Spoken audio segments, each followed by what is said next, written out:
In কুনতুম তু'মিনুনা বিল্লাহি ওয়াল ইয়াউমিল আখির। আল্লাহ তাবারাকা তাআলা সুবহানাহু উনি বলেন, যদি তোমরা আল্লাহ এবং পরকালে বিশ্বাস করো, তোমাদের প্রত্যেককে এক বাস্তবায়ন করার সংগ্রামে ঝাঁপিয়ে পড়তে হবে। শুধু তাই নয়, আল্লাহ বলেন ওয়ালিয়াশহাদ আযাবাহুমা, এই যে ব্যভিচারের শাস্তি দেয়, ওয়ালিয়াশহাদ দেখবে দাঁড়িয়ে চারিদিকে, উপরে ফাঁসি দেওয়া যাবে না, প্রকাশ্যে হত্যা করতে হবে। তো মুমিনদের মুসলমানদের একটি দল চারিদিকে ঘেরাও করে সেই শাস্তিটা দেখবে, যে শাস্তিটা সৌদি আরবে প্রয়োগ করা হয়। আল্লাহ তাবারাকা তাআলা বলেন এরপরে আযানি, ওই যে পুরুষটা ব্যভিচারের সাথে জড়িত, লা ইয়ানকিহু ইল্লা যানিয়াতান আও মুশরিকা, পুরুষ প্রতি স্বামী নারীকে বিবাহ করতে পারবে না।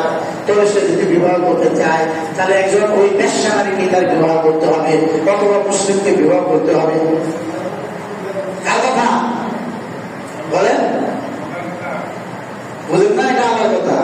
আমি যদি ব্যভিচারী পুরুষ হই, আমার বিয়ে করতে হবে একজন বেশ্যা নারীকে, সতী সাধ্বী নারীকে, পরিষ্কার নারীকে, মুত্তাকি নারীকে বিবাহ করা যাবে না, অথবা একজন কাফেরকে, মুশরিককে বিবাহ করতে হবে।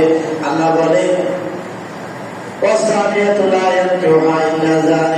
আর একজন নারী যে তার চরিত্র ঠিক নাই, জিনা করে, সেই নারীর উপর ভালো পুরুষকে বিবাহ করতে পারে না। সে যদি বিবাহ করতে চায়, ওই রকম তার একটা চরিত্র হয় ভ্রষ্ট পুরুষকে বিবাহ করতে হবে। আল্লাহ তাবারাকা তাআলা বলেন ওয়াহুরিমা যালিকা আলাল মুমিনিন, বা হুরিমা হারাম করা হলো, নিষিদ্ধ করা হলো আলাল মুমিনিন, মুমিনদের জন্য।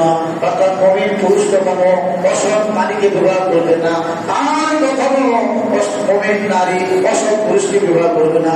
এটা চিরদিনের জন্য নিষিদ্ধ করে দেওয়া হলো।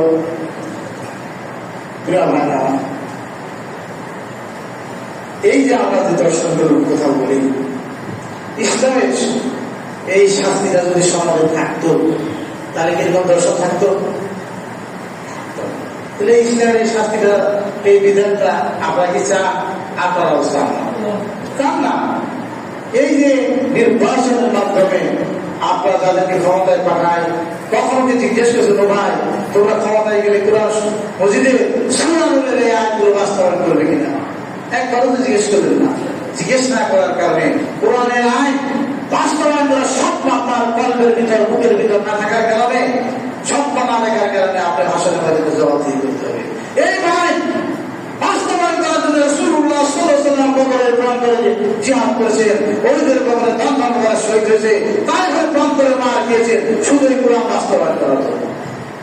তাই কারণে আপনাদের মাঝে এই সহজ কোরআন না এত খারাপ লাগে? খারাপ লাগে না, কোনো রকমই লাগে না। এটা হলো মুসলমান যে আমরা হতে পারি না, তার গম না। কোরআনের না আইন না থাকার কারণে পাগলের মতো লাগবে, সেটা কি আমাদের লাগে? প্রিয় ভাইরা, এই কঠোর শাস্তির বিধান করার পূর্বে কিছু কাজ করতে হবে। সেটা কি? মানুষ কেমন হয়, খারাপ হয়, সকল প্রকার নেশা জাতীয় দ্রব্য নিষিদ্ধ করতে হবে। ছেলেমেয়েরা হাত বাড়ালে যেন নেশার মতো কোনো সামগ্রী না পায়।